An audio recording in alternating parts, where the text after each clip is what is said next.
Well, there's that saying that you have to step back for a moment to see the bigger picture, because we can't see what's right under our noses, but we can look at history.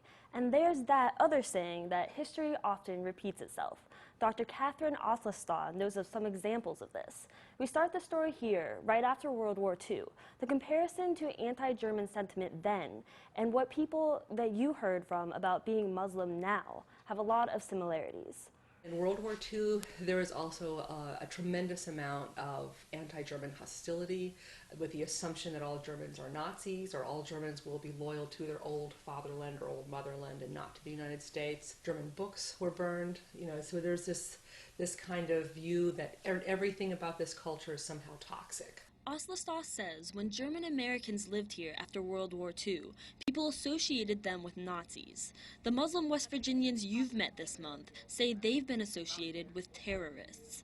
Oslestaw says this association often stems from a big event, one that isn't good, such as the Holocaust or September 11. People will draw often foolish and wrong associations with an event, but they'll still see a group of people as somehow now dangerous, or perhaps not really representing what they really are.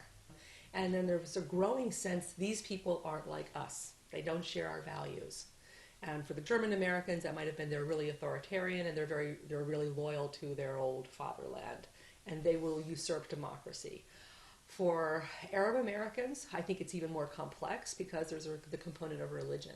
If you've ever left the state, you may have experienced this yourself being a West Virginian. Oslestaw experienced this when she spent time as a teenager with her cousins in Norway. They projected what they knew about America onto her. Even if I wasn't defensive of the actions, certainly the brutality towards Native Americans, I kept telling them, you can't judge people by one country's actions.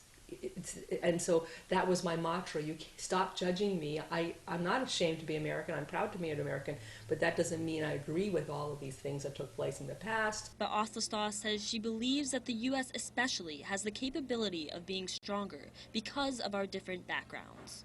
We just step back and think about it and think we shouldn't judge somebody because of how they look and assume the worst. Oslestaw says this understanding can happen with open-mindedness. For 5 News, I'm Renata Di Gregorio.